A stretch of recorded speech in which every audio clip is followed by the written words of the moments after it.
if r subscript I, j, k, l equal r superscript n subscript I, j, k, g subscript n l এটা দেওয়া আছে। এটা যদি হয় দেন verify দেয়, তাহলে ভেরিফাই করো K equal R subscript 1212 by E G minus F square.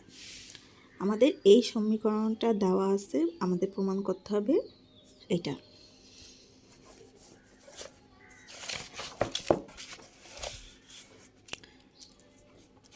এখানে আমাদের কিছু সূত্র লাগবে, সূত্রগুলো কি কি আমি দেখাচ্ছি। প্রথমে জি সুপারস্ক্রিপ্ট 11 লাগবে,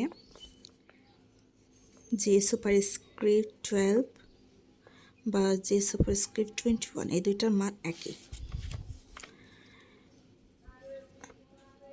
জি 22, জি সাবস্ক্রিপ্ট 11, জি সাবস্ক্রিপ্ট 12 অথবা জি সাবস্ক্রিপ্ট 21, জি subscript 22, H subscript 11, H 12, H 22, 12 বা H 21 একই। প্রথমে আমরা সাবস্ক্রিপ্টগুলোর মান বসাই। ই এফ জি আমরা সিরিয়ালি বসাই যাব, ই এফ জি। এই সাবস্ক্রিপ্টগুলোর ক্ষেত্রে আমাদের ই এফ জি হবে, কিন্তু এটা স্মল লেটারে হবে, ই এফ জি। এখন জি এর সুপারস্ক্রিপ্টগুলোর জন্য ভগ্নাংশ আকারের মান আসবে। প্রত্যেকটা ভগ্নাংশের নিচে ইজি মাইনাস এফ স্কোয়ার থাকবে, easy minus F square,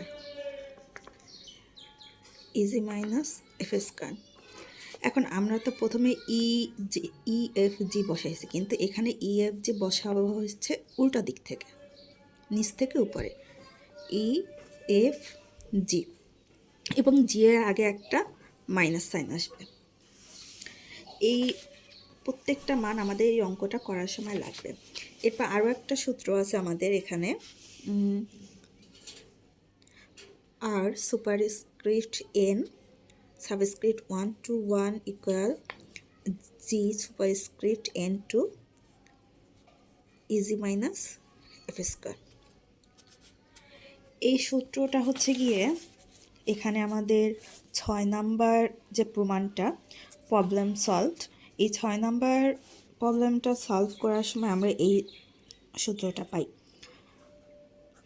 R superscript N subscript 1 to 1 equal to, আমরা এটা লিখতে পারি G superscript N two E G minus F square. তো এই সূত্রটা ওখান থেকে পাইছি আমরা।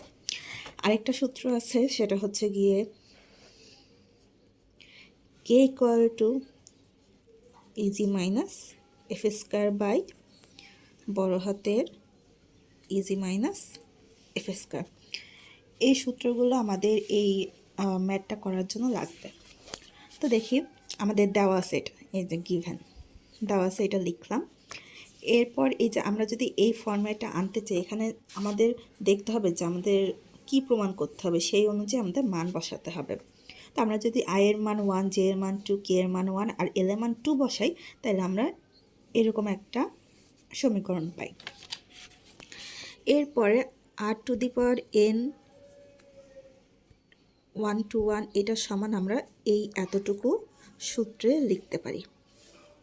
যেখানে আমরা একটা সূত্র লিখছিলাম, এই সূত্রটা আর কি এখানে, তো আমি এখানে সাইড নোটে লিখে দিচ্ছি। এরপর এই যে জি সাবস্ক্রিপ্ট এন টু, এটাকে আমরা সামনে নিয়ে আসছি। এখন আমরা এনের মান বসাবো। এনের মান প্রথমে আমরা 1 বসাইছি, 1 2 2 রয়ে গেছে জি, এনের মান 1 2 প্লাস জি এর মান আমরা 2 বসাইছি, এখানে 2 এখানে 2 2 2 আর এই যে 2 2 রয়ে গেছে। বাকি ইজি মাইনাস এফ স্কোয়ার এখানে সরাসরি লিখে দিচ্ছি। এরপর জি সুপারস্ক্রিপ্ট 12, জি সুপারস্ক্রিপ্ট 12 এটার মান হয়েছে minus F easy minus F square. তো আমরা এটা বসালাম। দেন জি সাবস্ক্রিপ্ট 12, জি সাবস্ক্রিপ্ট 12 এর মান হচ্ছে আমাদের এফ, তো আমরা এফ বসালাম। জি সুপারস্ক্রিপ্ট 22 এর মান হচ্ছে এটা easy minus easy minus F square, তো এটা বসালাম। আর জি সাবস্ক্রিপ্ট 22 এর মান হচ্ছে জি, এই যে জি, আমরা এই জিটা এখানে বসালাম। তারপর ইজি মাইনাস এফ স্কয়ার এটা রয়ে গেল, আমরা এফের সাথে এফ পূরণ দিলাম, ই এর সাথে জি পূরণ দিলাম। এরপর আমরা যোগ করলাম দুইটা, যোগ করার পর আমরা ইজি মাইনাস এফ স্কয়ার, যেহেতু এটা এফ স্কয়ার, এটা আমরা মাইনাসটা পরে দিলাম, আগে পজিটিভ সংখ্যাটা লিখলাম। এখন আমরা ইজি মাইনাস এফ স্কয়ারকে এই ছোট হাতের ইজি মাইনাস এফ স্কয়ারের জায়গায় আনবার এইটাকে উপরে নিয়ে যাব, তো এভাবে লিখলাম।